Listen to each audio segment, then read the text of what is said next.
ஒரு க்ஷேத்திரத்துடைய ஸ்தல புராணம் அப்படின்னு எடுத்துட்டோமானால் இது ஒரு 1000 வருஷம் முன்னாடி தொடங்கியது.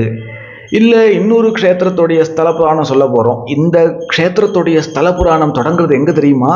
10,000 வருஷத்துக்கு முன்னாடி அப்படின்னு கதை சொல்ல ஆரம்பிக்கணும். இன்னும் சில க்ஷேத்திரங்களுக்கு போகும்பொழுது இந்த க்ஷேத்திரத்துடைய ஸ்தல புராணம் 1,00,000 வருஷத்துக்கு முன்னாடி ஆரம்பிக்கிறது தெரியுமா அப்படின்னு கதை சொல்லணும்.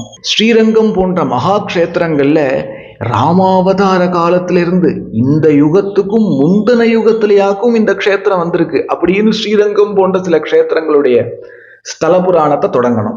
ஆச்சா, இந்த குருவாயூர் க்ஷேத்திரத்துடைய ஸ்தல புராணம் எப்ப தொடங்குது?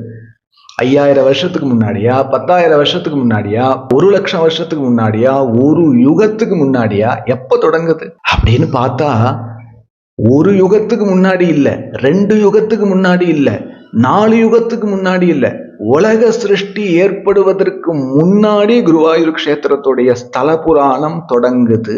எப்போ பிரம்மதேவர் தோன்றினாரோ அப்பனா இன்னும் உலகமே சிருஷ்டிக்கப்படலை. உலக சிருஷ்டிக்காக பிரம்மா எப்போ தோன்றினாரோ அப்ப குருவாயூர் க்ஷேத்திரத்துடைய ஸ்தல புராணம் தொடங்குது.